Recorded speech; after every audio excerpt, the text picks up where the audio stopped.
Buenos días, profesor. Mi nombre es Wilfredo Lázaro Carpi y voy a exponer mi proyecto que es diseño de sistema de control de un auto eléctrico con motores de corriente alterna y corriente directa. Listo, en la actualidad en nuestro país existen autos eléctricos, pero estos autos eléctricos generalmente se están haciéndose para las grandes ciudades. ¿Qué sucede? Sucede que estos autos eléctricos en su mayoría, en más de un 90%, están usando motores de inducción electromagnética. Y estos motores son muy buenos para grandes velocidades. Pero cuando yo voy a pendientes o terrenos accidentados, estos motores pierden su eficiencia. Y si pierden su eficiencia, me gastan más energía las baterías, perdiendo demasiada autonomía. Ahora, por otro lado, tengo los autos con motores de imanes permanentes, pero estos motores de imanes permanentes son bastante caros. Ahora, estos vehículos generalmente se los usa se tienen del tipo híbridos. ¿Por qué? Porque se usa un auto con motor de combustión interna y con motores de imanes permanentes. Entonces, ¿qué pasa si yo agarro el motor de imanes permanentes y el motor de inducción electromagnética y los junto? Voy a crear un auto 100% eléctrico de dos tipos de motores eléctricos, ¿no? El motor de inducción electromagnética que me funciona a grandes velocidades y el motor de imanes permanentes que me va a funcionar para el torque, para tener un torque súper alto, ¿no? Porque es una de sus grandes ventajas que tiene este tipo de motores de imanes permanentes. Entonces, el vehículo a diseñar será para recorrer zonas más difíciles y pendientes altas y bajas. Para esto se usará la ley de Faraday, los conceptos de semiconductores y dispositivos electrónicos para el análisis de circuitos. El objetivo de este trabajo es diseñar un sistema de control de auto eléctrico, el cual funcionará con motores de inducción electromagnética y motores de imanes permanentes con la alimentación de energía solar, energía cinética, corriente eléctrica alterna doméstica de 220 voltios y 60 Hz, ¿no?, de frecuencia, que es la que usamos en nuestro país.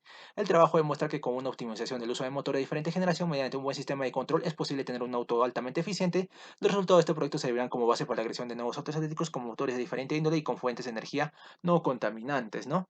Entonces, lo nuevo de este proyecto es que estamos combinando estos dos tipos de motores, ¿no? Nuestro auto va a ser 100% funcional, ¿no? ¿En qué consiste el proyecto? Como les había dicho, de forma general, voy a tener el motor, el cual se va a alimentar de las baterías y las baterías de la corriente doméstica, por ejemplo, ¿no? Y este motor va a alimentar lo que es de repente el eje de mis llantas, y esto a su vez va a funcionar como un sistema de frenado regenerativo, el cual va a activar mi motor y lo va a hacer funcionar como un generador y va a recargar las baterías, ¿no? Eso es lo básico. Ahora, si bien hemos hablado que va a haber dos tipos de motores, en este caso vemos uno, que es el motor de inducción electromagnética, el cual va a ser de corriente alterna. Y acá tengo los motores de imanes permanentes, los cuales van a ser de corriente directa, ¿sí? Un motor de corriente alterna y dos motores de corriente directa. Motores de imanes permanentes y motor de inducción electromagnética. ¿Qué ventajas tiene el auto eléctrico? Bueno, la principal ventaja es que el mantenimiento es prácticamente cero, ¿no? No es que sea cero exacto, ¿no? Pero es que en comparación con el motor de combustión no necesito varias cosas, ¿no? Por ejemplo, el cambio de embriagues, cambio de aceite, filtros, filtro de combustible, etcétera, ¿no? Y voy a generar un bastante ahorro. Muy aparte que el precio del combustible poco a poco con el tiempo va a seguir aumentando y va a seguir aumentando, ¿no? Entonces tenemos que tener una mirada hacia el futuro. Datos generales del prototipo del auto eléctrico va a ser que el peso va a ser de 240 kilogramos. Ojo que es un auto unipersonal, por una sola persona. El peso va a ser de 100 kilogramos, que es el peso de una persona. El peso total va a ser 340. El aro de la llanta va a ser 17 pulgadas. El factor de carga va a tener un descuento del 30%, esto por las alturas y pendientes. El peso potencia va a ser 13.3 kilogramos, va a mover un HP. Y la velocidad máxima va a ser 80 kilómetros por hora. Los cálculos básicos para la potencia de motores, no me estoy abocando en esto porque el tema del curso es semiconductores, entonces simplemente le voy a dar un vistazo, una vista panorámica, ¿no?, del tema. Por lo tanto, la potencia que voy a tener para pendientes baja va a ser 25.6 HP, el cual lo voy a manejar con un motor de inducción electromagnética, y para pendientes altas voy a necesitar una potencia de 36.5 HP, el cual voy a tener que usar el motor de inducción electromagnética más los motores de imanes permanentes, casi como una 4x4, ¿no?, en eléctrico. Los cálculos complementarios, bueno, tengo acá que el torque me ha salido 143.24 newtons, que es 150 newtons por metro, que eso es aceptable. Y bueno, la longitud de mi motor. Los dimensionamientos, y acá bueno, el dato más importante es cuánto flujo magnético va a botar mi motor, que es 0.71 Tesla, ¿no? Tengo las características de los imanes y de los motores imanes permanentes. Vamos a ver la principal, que es la potencia 7.5 kilowatts, que equivale a 10 HP. Y la tensión, que vale 220 voltios, la frecuencia 60, ¿no? Esto sigue siendo características de los motores de imanes permanentes. Acá tengo las características del motor de inducción electromagnética, lo cual la potencia va a ser 22.4 kilowatts, que equivale a 30 HP. Tengo la tensión que vale 220 voltios y la frecuencia 60 Hz, ¿no? Listo, y acá viene la parte principal, el análisis de circuitos, la parte que quería llegar. A ver, primeramente, todos los autos funcionan de la siguiente manera, con un sistema de control. Ese sistema de control tiene que alimentarse y luego tiene que efectuar un cambio hacia el efector final, que en este caso vendría a ser los motores, ¿no? En este caso, los alimentadores va a ser el banco de baterías, son baterías de 12 voltios cada una, y un variador de voltaje, ¿no? Ahora, el variador de voltaje, ¿para qué me sirve? Para alimentar la etapa lógica generalmente, porque la etapa lógica es la que va a tener más, se alimenta generalmente de 5 voltios, mientras que las demás pueden llegar a 30, 40, dependiendo de lo que me pida mi motor, ¿no? O dependiendo a los sistemas que voy a necesitar. En este caso, el sistema de control se va a dividir en tres: etapa lógica, etapa de acoplamiento y etapa de potencia. Etapa lógica es donde va a estar las indicaciones, ¿qué va a hacer? La etapa de potencia es donde la va a efectuar y la etapa de acoplamiento va a ser cómo esta etapa lógica se va a unir a la etapa de potencia. Ahora, ¿por qué sucede esto? ¿Por qué no de frente lo uno? Pues no. Sucede porque esto funciona a una potencia y esto funciona a otra potencia. Digamos que acá la etapa lógica se opera generalmente hasta 5 voltios. Entonces, con 5 voltios yo no voy a activar un motor. Con 5 voltios yo no voy a poder activar un MOSFET de potencia, que lo voy a utilizar acá. Entonces tengo que cambiarlo, tengo que traer una etapa de acoplamiento que lo acople y pueda finalmente pasar la etapa de potencia, ¿no? Es como cuando, digamos, yo muevo el timón de un auto, ¿no? Al mover el timón de un auto, yo no estoy haciendo girar la llanta con la fuerza de mis brazos, simplemente yo le estoy mandando una señal y esa señal se genera en la etapa lógica, ¿no? La señal que le digo que se tenga que mover mi llanta, ¿no? De esa manera. Entonces acá ponemos, dice que el valor de voltaje se utiliza en un rango de 0,5 voltios, porque, porque aquí se generan las señales de etapa lógica. Bueno, eso es cierto. El banco de baterías es un arreglo de 18 baterías de ion litio de 12 voltios cada uno, conectadas en serie para la alimentación de ambos motores. Ojo, 18 baterías. ¿Por qué 18 baterías de 12 voltios? Porque 18 por 12 generalmente llega hasta 220 voltios, que van a ser la tensión de mis dos motores, tanto de corriente alterna como de corriente directa. Ojo, para la alimentación del motor de inducción electromagnética, este motor es de corriente alterna. Se requerirá un inversor, claro, se requiere un inversor. Ahora, para alimentación de periféricos, luces, parabrisas, alarmas, se utilizarán baterías de aplicación solar. Esto ya es un tema ya complementario. Empezamos con el diseño de la etapa lógica, ¿no? Hemos dicho que acá están las instrucciones, ¿no? Dice, tiene la función de recibir señales de entrada interpretadas y generar señales de salida de control, lo que ayudará a manipular la etapa de potencia, el control de la velocidad y el giro del motor, ¿sí? ¿Qué cosa esto recibe? Esto recibe señales y salen unas señales PWM. ¿Qué cosas son las señales PWM? Son las Pulse Width eh, Modulation, ¿sí? Y esas señales se llaman señales de control. Entonces va a pasar por un microcontrolador o por un arreglo con puertas lógicas para poder iniciar la etapa lógica, ¿no? Acá tenemos un ejemplito más claro. Acá tenemos un microcontrolador. Acá tengo los inputs. Acá tengo los outputs. Y acá tenemos, por ejemplo, acá tenemos un potenciómetro. Sabemos que un potenciómetro es una resistencia variable, ¿no?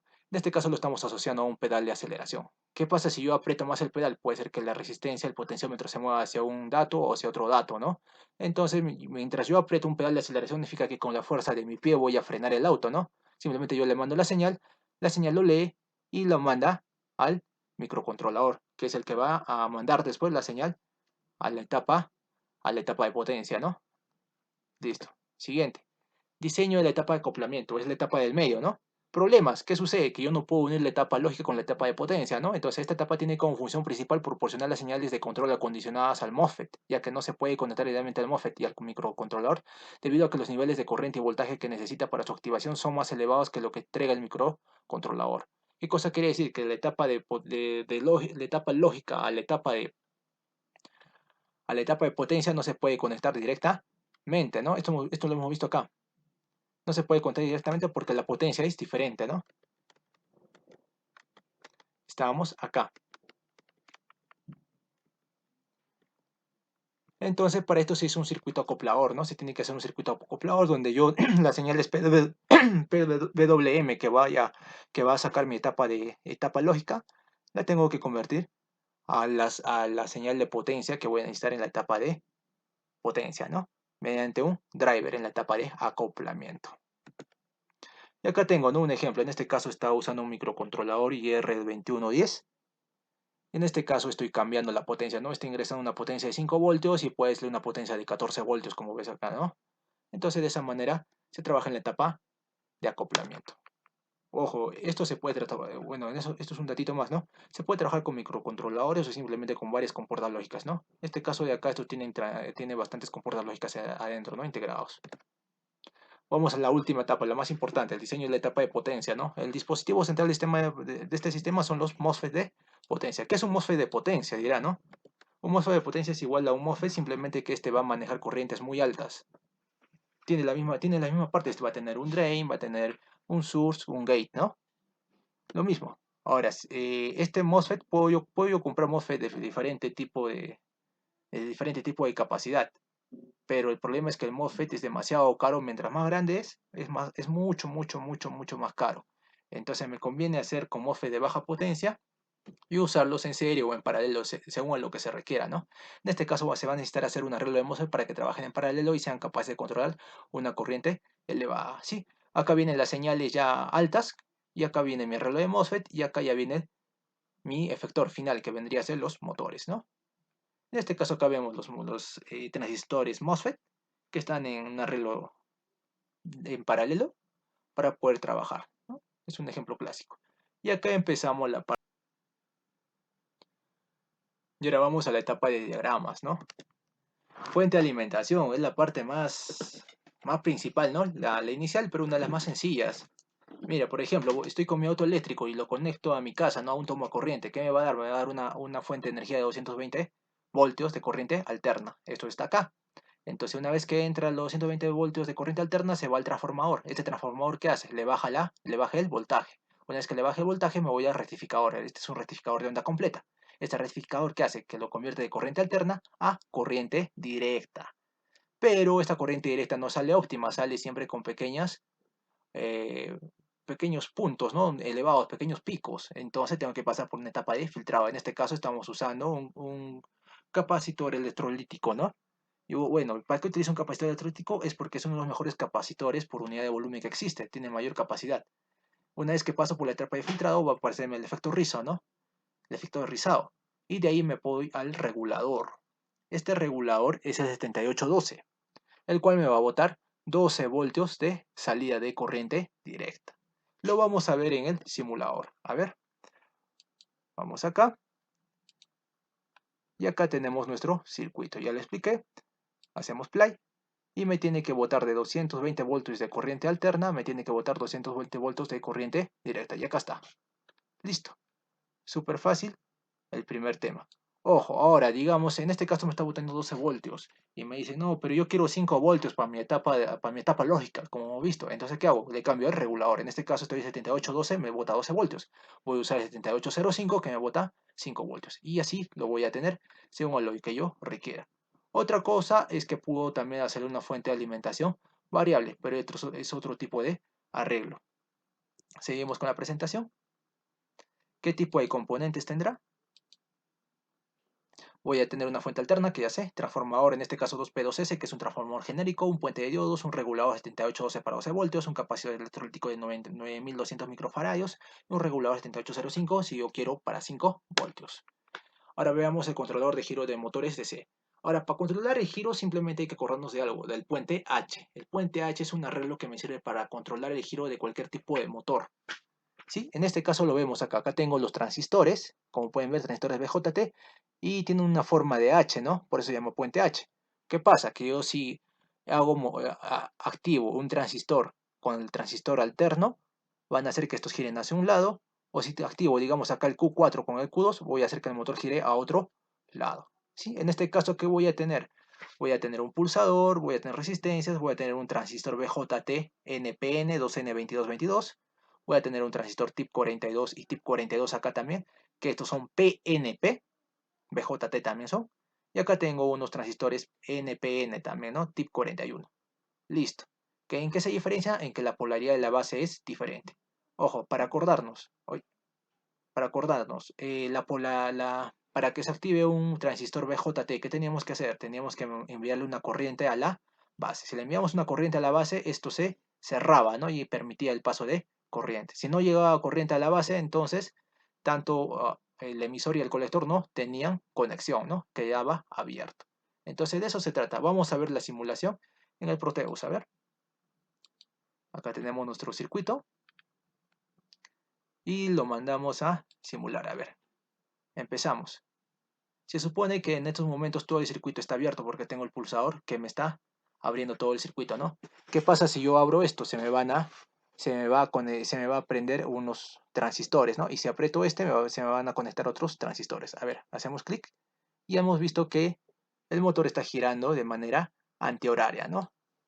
Ahora lo dejamos de hacer clic y hacemos el otro, a ver. Ya este gira de manera horaria, ¿no?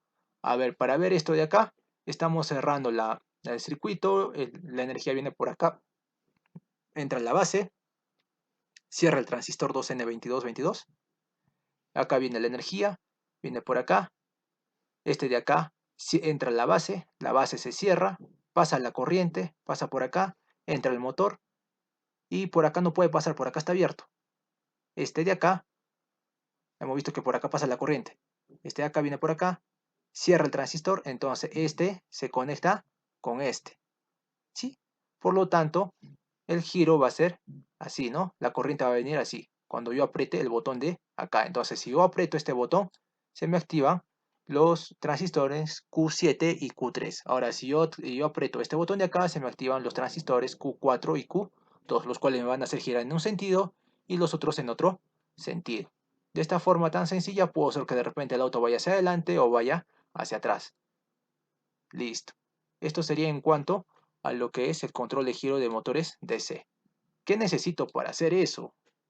En este caso, necesito dos transistores 2N2222, que es un NPN, dos transistores tip 42, que son PNP, dos transistores tip 41, que es NPN también, cuatro diodos, pueden ser genéricos, cuatro resistencias de ohmio, dos resistencias de 160, de 680 ohmios y dos resistencias de 100 ohmios, ¿no?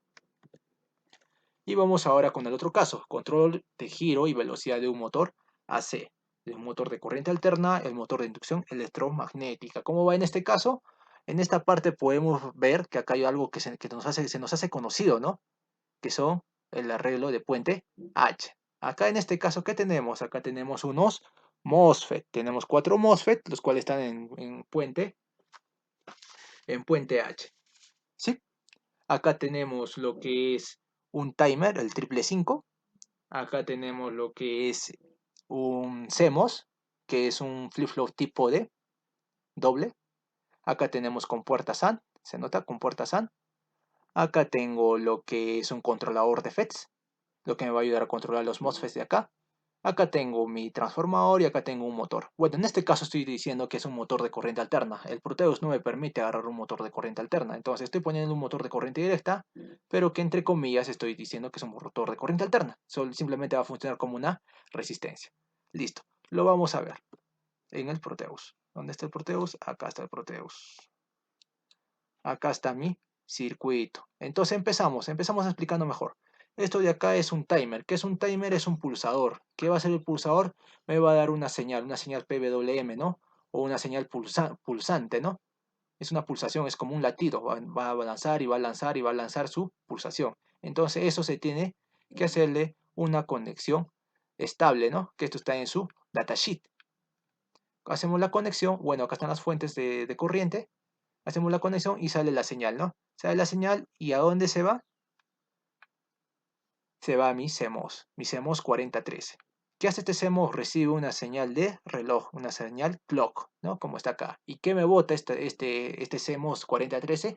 Me bota dos señales complementarias. Como puede ver acá, acá hay una señal Q y acá hay una señal Q negativo. ¿Qué cosa quiere decir? Que si este es 1, este es 0. Si este es 0, este es 1. Entonces jamás los dos van a ser iguales. ¿Y para qué necesito tener estas dos señales alternadas? Dirá, ¿no?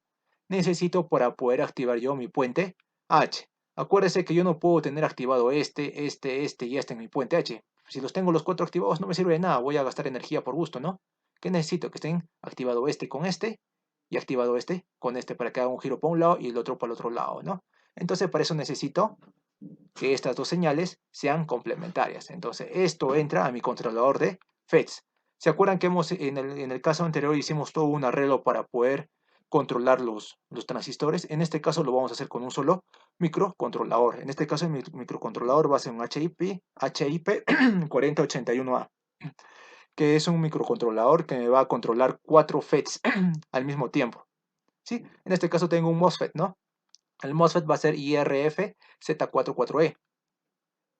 Entonces, la salida VH0 y VHS me va a controlar este MOSFET. Esta línea de VH0 me va a llegar al gate, ¿no? Mientras que la otra me va a cerrar el circuito. Igualito acá. Este me va al gate y la otra me cierra el circuito. Igualito va a suceder en el Q3 y en el Q4, ¿no? En todos los MOSFET se va a tener que controlar con este controlador de FETs.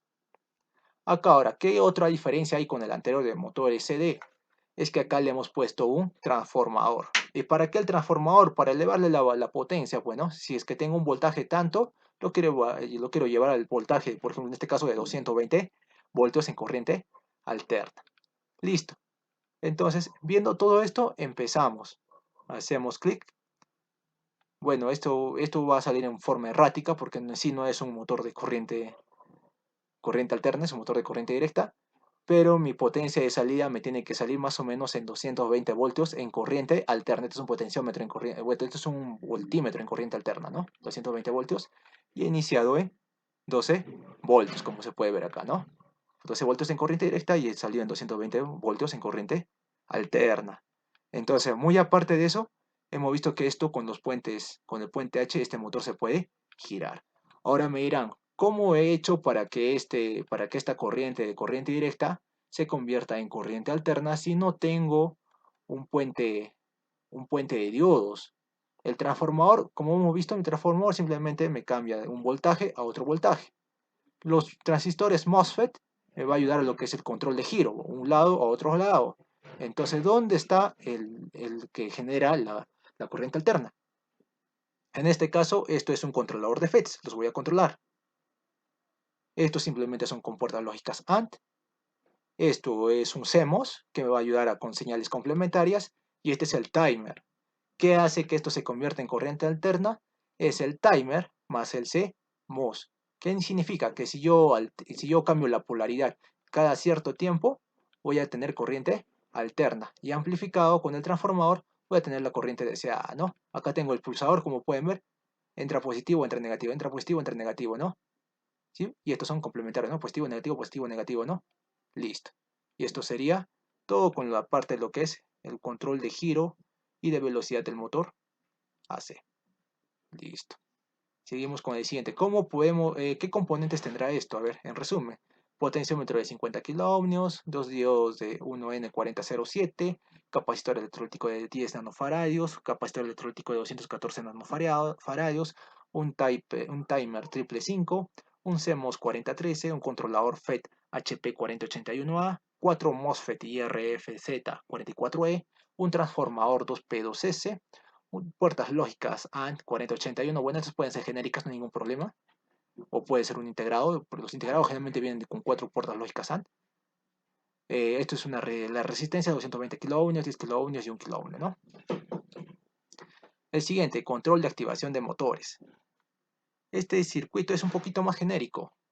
Y creo que este circuito es el que se aplica generalmente a los anteriores, ¿sí? ¿Por qué? Porque hemos visto que la etapa de acoplamiento trata de unir la etapa de control con la etapa de potencia. Yo no puedo, no sé, encender un motor con 5 voltios, ¿no? Tengo que tener un interruptor, algo que lo conecte. Para este caso estamos usando relés. ¿Qué hace relé? Relé simplemente es un interruptor, ¿no? En este caso tengo un interruptor de doble polo. Doble polo, doble polo, doble polo. ¿Qué significa eso? Que me va a activar un circuito y me va a activar otro circuito. En el caso de acá abajo tengo un relé de un solo polo, que me activa un solo circuito y acá tengo los motores. Acá arriba tengo los switches. Y eso es todo. Vamos a verlo en el Proteus. Acá está. Listo. Acá tengo, lo empiezo a simular. En este caso todos los relés son de tipo configuración como un monte abiertos, todos están abiertos. Estos son mis switches. Estos switches van a ser como que los controladores del equipo. Por ejemplo, este puede representar al timón, este puede representar, no sé, el freno, y bueno, la palanca de cambios, etcétera, ¿no? Entonces, ¿qué sucede? Ahorita todo está desconectado, pero ¿qué pasa si yo activo este botón? Este relé se va a activar, ¿no? Porque se activa, se cierra el circuito y se activa mi relé doble, ¿no? De doble polo. Listo, se activó mi relé de doble polo, entra la energía, entra mi otro relé, también se activa y hace girar mi motor, ¿no? Ahora con el otro lado sucede lo mismo, ¿no? Se ha activado, se ha activado, se ha activado, viene para acá, viene para acá, viene para acá, activa mi relé y hace girar mi motor, ¿no? Hacia un lado, ¿no? Listo. Entonces, ¿qué pasa si activo este? Este también se activan mi relé doble, ¿no? De doble polo. Entonces, haciendo el seguimiento de circuitos, hemos visto que el relé de acá se activa. Por lo tanto, mi motor se paraliza, ¿no? No va a haber una diferencia de potencial porque va a ser lo mismo, ¿no? Si no hay diferencia de potencial, no se mueve la corriente, es como un empate.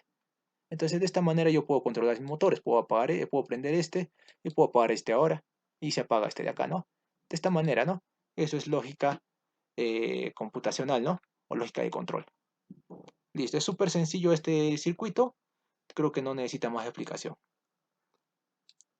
¿Qué componentes tengo? En este caso son 4 relays genéricos y 4 relays de doble polo, ¿no? Y en el switch, ¿no? Dependiendo cuántos manejadores voy a tener, ¿no? Y para el final he dejado este controlador de temperatura del motor, que es el más complejo de todos. ¿Por qué? Porque en este caso voy a necesitar programarlo. A ver, les explico. En este caso, el problema es el siguiente. Tengo un motor y quiero que a cierta temperatura que yo detecte, de repente una temperatura grave, el motor se apague. No quiero que siga prendido, ¿no? Entonces, en este caso está configurado para que el motor a 60, cuando llegue a 60 grados de temperatura el motor se apague completamente y no me permita avanzar. Entonces, ¿qué necesito para eso? Necesito un sensor de temperatura. En este caso, este es un sensor de temperatura analógico. Toma señal analógica y la vuelve en digital.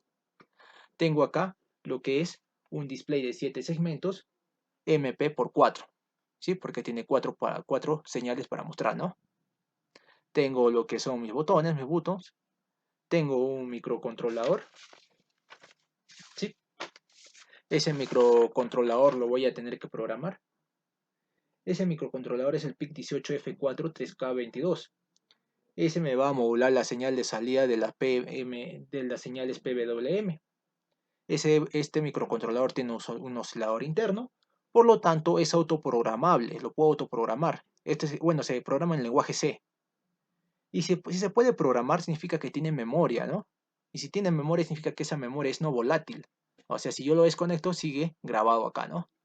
Entonces, una vez que tengo el microcontrolador, acá tengo un driver. Este driver es el L293D, que es bueno, que simula un puente H, ¿no? Hemos visto que en la anterior hemos usado un puente H con, ¿qué se llama? Con transistores, ¿no? Esto simplemente es un integrado, ¿no? De frente, integra todo eso, ¿no? Y ya está. Y eso sería básicamente los componentes principales. Salimos y vamos al Proteus. Como hemos visto, este es mi sensor de temperatura, el M35. Voy a tomar una señal analógica y voy a regresar una señal digital que lo voy a mandar a mi microcontrolador. Listo. Este es mi display de 7 segmentos. Acá son mis botones. Ojo que esto también puede controlar el giro del motor.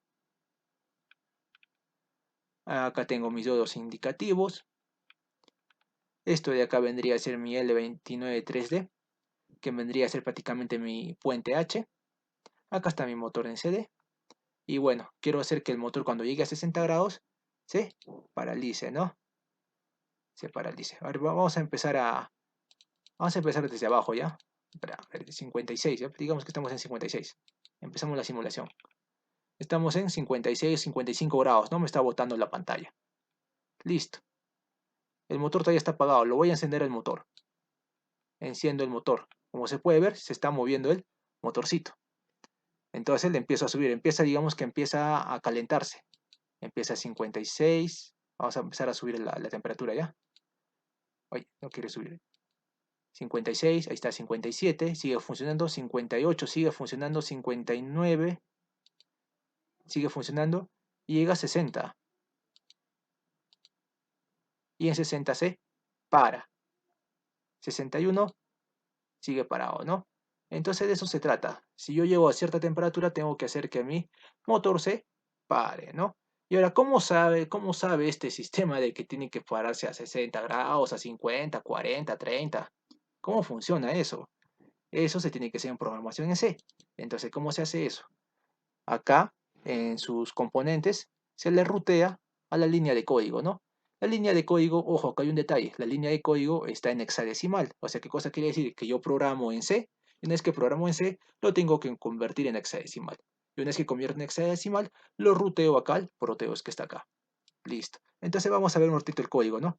Para entender un poquito esto. Este es el código en C, esta es la importación de librerías, todo lo de acá son las definiciones de puertos, esto está en el datasheet. Y acá está la parte más importante. Acá está el menú principal. Bueno, el código principal. Acá está el condicional. ¿Qué me dice? Si I es mayor que 60. ¿Y qué cosa es I? I vendría a ser el canal de conversión. Y el canal de conversión vendría a ser la temperatura digital que voy a agarrar de mi sensor. Si I es mayor que 60, entonces paro el motor, stop motor. ¿Pero qué es stop motor? Stop motor es una función. Stop motor es esto de acá.